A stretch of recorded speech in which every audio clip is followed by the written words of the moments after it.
Kalau misalnya ngelihat dari keadaan IHSG kemarin, kita pertama mau ngelihat apakah terjadi rotasi atau enggak. Ibaratnya IHSG itu naik tuh bukan karena hanya beberapa nama aja. Nah, kemarin ketika Big Banks-nya turun gitu, mungkin blue chips juga beberapa yang mengalami pelemahan, ada yang menopang. Makanya, ngelihat IHSG kemarin itu hanya turunnya cuma sekitar 0,18%. Kalau nggak ada yang menopang mungkin turunnya akan lebih dalam.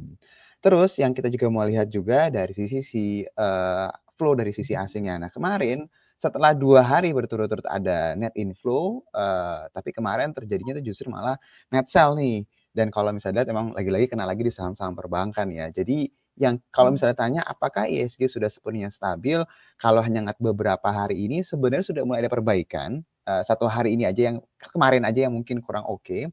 Cuma pertanyaannya adalah apakah, ini bisa menjadi peluang atau enggak gitu ya. Jadi kalau misalnya dari keadaan sekarang, terutama ya buat my friends, kalau ngomonginnya saham-saham blue chip seperti kayak saham-saham perbankan, apalagi kayak BRI gitu ya, Mandiri, justru keadaan sekarang kita udah beberapa kali bilang bahwa kalau bisa dijadikan peluang untuk bisa beli secara bertahap ya Yul, beli secara bertahap. Nah, tapi kalau misalnya dilihat memang yang cukup, resilient, yang cukup agak kuat gitu ya di tengah keadaan sekarang itu ya saham perbankannya seperti BCA sama BRIS ya, yang mungkin penurunannya nggak terlalu dalam, justru kalau naik dia justru naiknya lebih kencang gitu dan secara pola chart-nya itu lebih oke. Nah, intinya adalah keadaan sekarang, kalau misalnya justru malah cut loss atau mungkin malah kabur, justru sayang gitu loh. Justru ini harusnya, resiko itu udah nggak terlalu besar lagi. Nah, tadi kita coba cek juga dari sisi nilai kurs, bukan sudah mulai cukup menguat nih rupiah.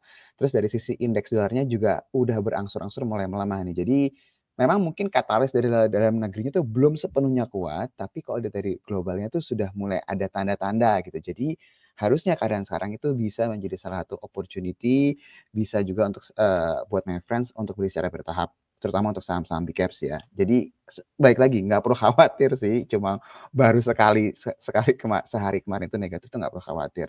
Itu yang pertama Yul, dari sisi, marketnya ya.